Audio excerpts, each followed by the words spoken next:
The Princess Marya came down, Prince Vasily and his son were already in the drawing-room, talking with the little princess and Mademoiselle Bourienne. When she came in with her heavy gait, treading on her heels, the gentleman and Mademoiselle Bourienne stood up, and the little princess exclaimed, "Voilà Marie!" The Princess Marya saw them all, and saw them distinctly. She saw Prince Vasily's face becoming for an instant serious at the sight of her, instantly resume its smiling expression, and the little princess watching curiously the impression which her entrance would produce upon their guests. She also saw Mademoiselle Bourienne, with her ribbon and her pretty face, and her eyes more sparkling than usual, fixed on him. But she could not bring herself to see him, and all she could see was something tall, brilliant, and magnificent coming toward her as she entered the room. Prince Vasily was the first to greet her, and she kissed the bald forehead, bending over her hand, and answered his question by assuring him that, on the contrary, she remembered him very well. Then Anatole came to her. She could not see him as yet at all. She was only conscious of a soft hand holding hers, while she lightly touched with her lips the white brow adorned with handsome brown hair. When she looked at him, his beauty dazzled her.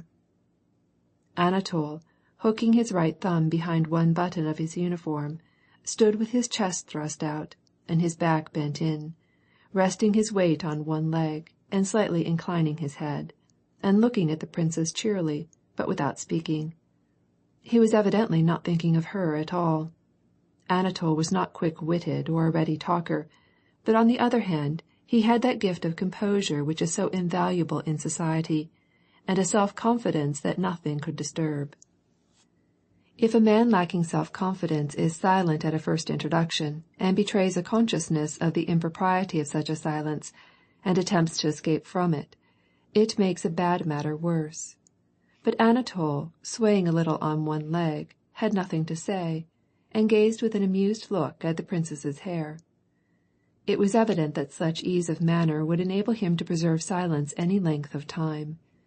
His look seemed to say, "If this silence is awkward for anyone, then speak, but as for me, I have no desire to say anything." Moreover, Anatole had in his behavior toward women that manner which strongly piques curiosity, and excites fear and even love in them, a sort of scornful consciousness of his own superiority. His look seemed to say to them, "I know you, I know what is disturbing you. Ah, how happy you would be if—" Possibly he did not think any such thing when he met women, and there is considerable ground for such a supposition, because he thought very little, but this was what was expressed by his look and manner. The princess felt it, and apparently wishing to show him that she did not venture to do such a thing as engage his attention, she turned to his father. The conversation became general and rather lively, thanks to the merry voice of the little princess, whose downy lip was constantly showing her white teeth. She met Prince Vasily with that peculiarly vivacious manner which is often employed by people of merry, loquacious mood, and consists in the interchange between you and your acquaintance of the regular stock of witticisms of the day, and of pleasant and amusing reminiscences, which it is taken for granted are not understood by all people, but which really do not exist at all, any more than they did exist in the case of the little princess and Prince Vasily. Prince Vasily willingly adapted himself to this spirit. The little princess managed to include Anatole as well, though she scarcely knew him, and soon found herself sharing with him in recollections of events that in some cases had never happened at all. Mademoiselle Bourienne also took part in these general recollections, and even the Princess Marya had a sort of satisfaction in feeling herself drawn into this light gossip. "Here at least we shall have the benefit of your company all to ourselves, dear prince," said the little princess, in French of course, to Prince Vasily. "It won't be as it used to be at our receptions at Annette's, where you always made your escape. You know, cette chère Annette." "Ah, but of course you won't oblige me to talk about politics as Annette does." "But our tea-table?" "Oh, yes." "Why were you never at Annette's?" asked the little princess to Anatole. "Oh, but I know," said she with a sly expression. Your brother Ippolit told me all about your doings. Oh," she exclaimed, threatening him with her finger, "and then again in Paris. I know all about your pranks." "And hasn't Ippolit told you?" asked Prince Vasili, addressing his son and seizing Princess Liza by the arm, as though they were in danger of her running away, and he wished to prevent it while yet there was time. "Hasn't he ever told you how he himself was dead in love with our dear princess here, and how she wouldn't have anything to say to him?" "Oh, she is a pearl among women, princess," said he, addressing the Princess Mariya. Mademoiselle Bourienne, on her part, when she heard the word Paris, did not lose the opportunity of also adding her recollections to the general conversation. She allowed herself to inquire of Anatole if he had been long in Paris and how that city pleased him. Anatole took evident pleasure in answering the Frenchwoman's questions, and with a smile talked with her about her native land. Seeing how pretty La Bourienne was, Anatole decided that, after all, it would not be so very stupid here at Luisiya Goree. "Not at all bad looking," he said to himself as he looked at her. "Very far from it. I hope that when she marries me she will take this demoiselle de compagnie with her. La petite est gentille." The old prince took his own time about dressing, and as he thought what course was best for him to take, he frowned. The coming of these guests annoyed him. "What are Prince Vasili and his son to me? Prince Vasili is an empty swaggerer, and his son must be a fine specimen," he grumbled to himself. He was annoyed because the coming of these guests aroused in the depths of his soul an unsettled and constantly avoided question, a question in regard to which the old prince was always deceiving himself. The question was this, whether he could make up his mind to part with his daughter and let her marry. The old prince could never bring himself to ask the question directly, knowing beforehand that if he should answer it honestly, his honesty would come into open antagonism, not merely with his feelings, but with the whole order and system of his life. For Prince Nikolai Andreyitch, life without his daughter, little as he outwardly seemed to appreciate her, was out of the question. "And why should she get married?" he asked himself. "Probably to be unhappy. Here's Liza. Certainly it would be hard to find a better husband than Andrei, and yet is she contented with her lot? And who would take her from mere love? She is homely, awkward. They would marry her for her connections, for her wealth. And can't girls live unmarried?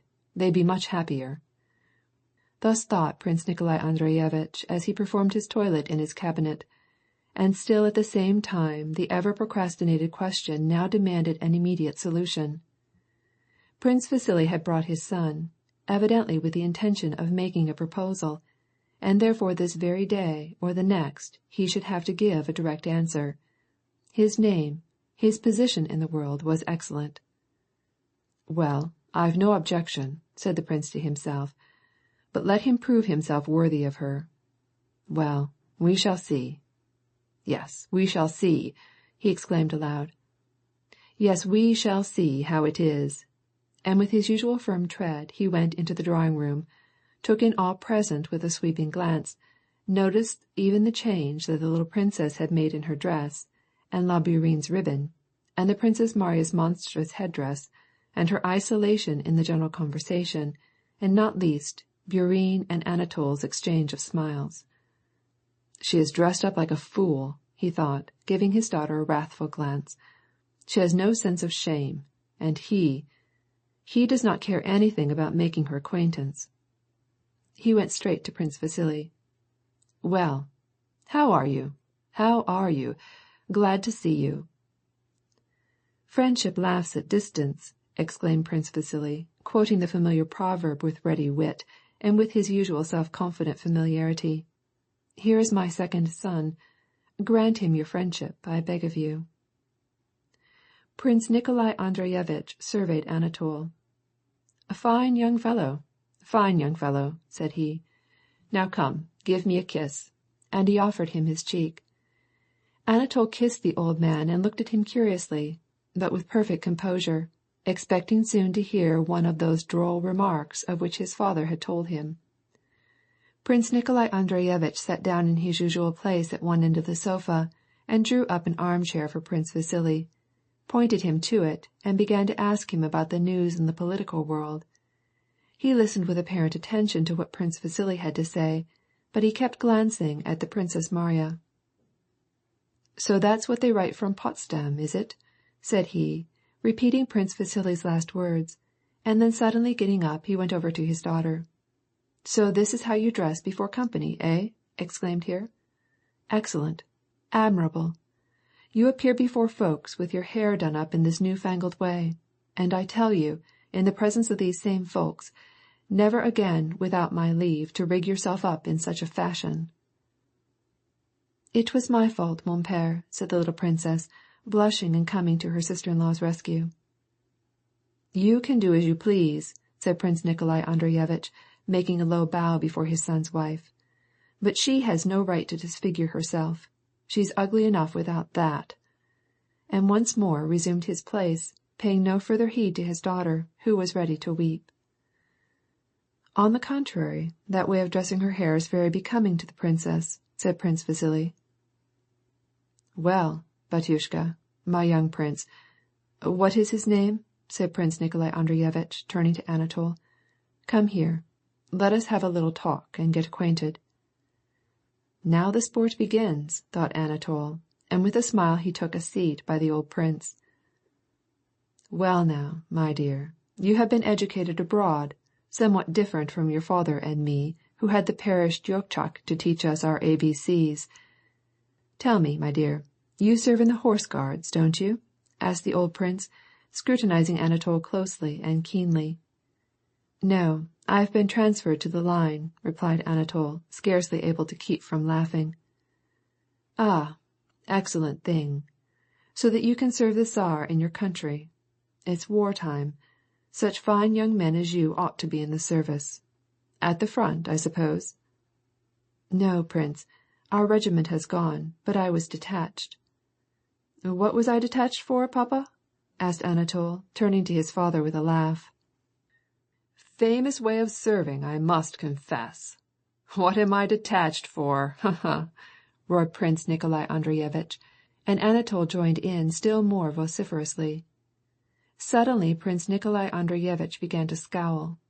"Well, get you gone," said he to Anatol. Anatol with a smile went and rejoined the ladies. "And so you have had him educated abroad, eh, Prince Vasili?" asked the old prince of Kuragin. "I did the best I could for him, and I must say that the schools there are far better than ours." "Well, everything is changed, all newfangled notions. He's a fine young man, a fine lad. Now let's go into my room." He took Prince Vasili by the arm and carried him off to his cabinet. Prince Vasili, finding himself alone with the old prince, immediately began to unfold to him his wishes and hopes. "What kind of an idea have you?" exclaimed the old prince savagely. "That I keep her tied and cannot part with her? What notions they have!" he exclaimed angrily. "Tomorrow, as far as I'm concerned, I merely tell you that I want to know my daughter's husband better. You know my principles, all above board. Tomorrow I will ask her in your presence if she will have him. If she will, then let him stay. Let him stay, I will study him." The prince snorted. "Or let him go, it's all the same to me," he cried in the same piercing tone in which he had uttered his farewell when his son took his departure. "I will tell you frankly," said Prince Vasili, in the tone of a cunning man who is convinced of the uselessness of trying to be shrewd toward such a sharp-eyed opponent. "You see, your eyes read through men. Anatol is no genius, but he is an honorable, kind-hearted boy, and an excellent son." "Very good. We shall see." As usually happens in the case of women who have been long deprived of the society of men, all three of the women at Prince Andreyevitch's, now that they had Anatol in their midst, felt that hitherto life had not been life for them. The powers of thinking, feeling, loving were instantly multiplied tenfold in each one of them, so that their existence, which had been till now as it were spent in darkness, was suddenly filled by a new light, full of rich significance.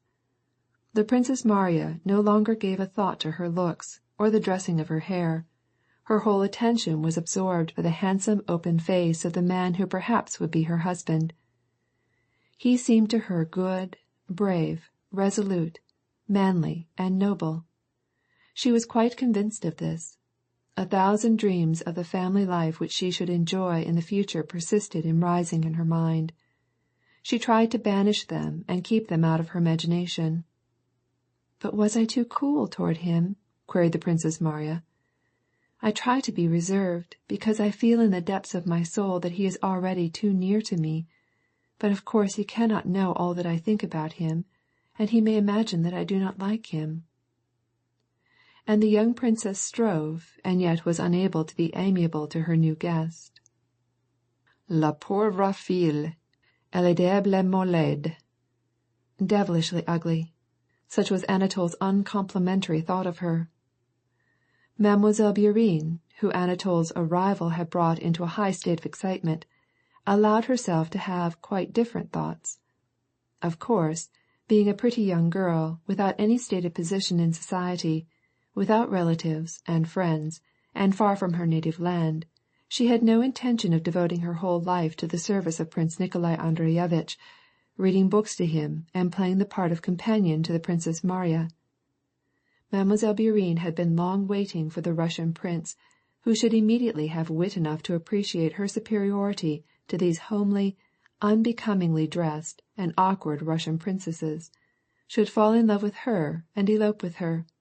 Now at last the Russian prince had come. Mademoiselle Bourienne knew a story which her aunt had once told her, and which in imagination she liked to repeat to the end, with herself in the heroine's place. The story was about a young girl who had been seduced, and whose poor mother, sa pauvre mère, finding where she was, came and covered her with reproaches because she had gone to live with a man to whom she was not married. Mademoiselle Bourienne was often melted to tears by imagining herself telling him, her seducer, this story. And now this genuine Russian prince, had made his appearance. He would elope with her.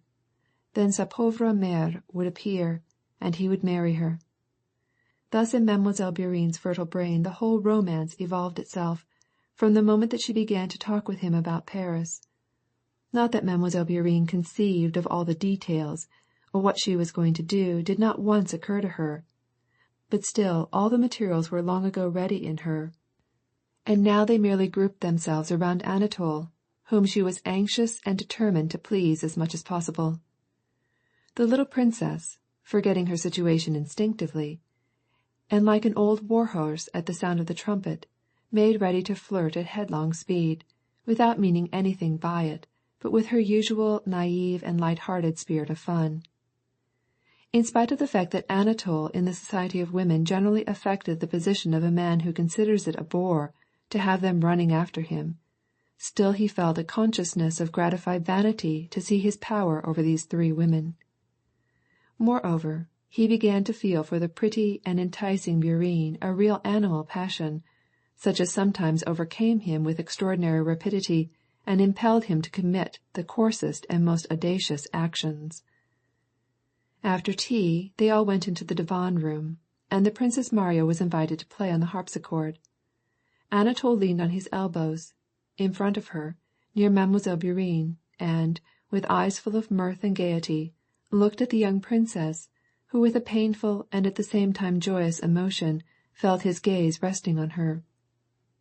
Her favorite sonata bore her away into a most genuinely poetic world, and the consciousness of that glance endowed this world with even more poetry. In reality, however, Anatole, though he looked in her direction, was not thinking of her, but was occupied with the motion of Mademoiselle Bourienne's foot, which he was at this moment pressing with his under the piano. Mademoiselle Bourienne was also looking at the princess, but her beautiful eyes had an expression of frightened happiness and hope. "How fond she is of me," thought the Princess Marya. "How happy I am now, and how happy I might be with such a friend and such a husband. Husband! Can it be possible?" she asked herself, not daring to look at him, but, nevertheless, feeling his gaze fixed on her face. In the evening, when after supper they were about to separate for the night, Anatole kissed the young princess's hand. She herself knew not how she dared to do such a thing, but she looked straight into his handsome face as it approached her short-sighted eyes. Turning from the princess, he went and kissed Mademoiselle Bourienne's hand. This was contrary to etiquette, but he did everything with such confidence and simplicity. Mademoiselle Bourienne flushed and glanced in dismay at the princess. Quelle délicatesse! How considerate of him, thought the princess. Can it be that Emile, so she called Mademoiselle Bourienne, thinks that I should be jealous of her and do not appreciate her affection and devotion to me? She went straight over to Mademoiselle Bourienne and gave her an affectionate kiss. Anatole was about to kiss the little princess's hand also. Non, non, non. When your father writes me that you are behaving beautifully, then I will let you kiss my hand. Not before. And, shaking her finger at him, she left the room with a smile. End of chapter 4.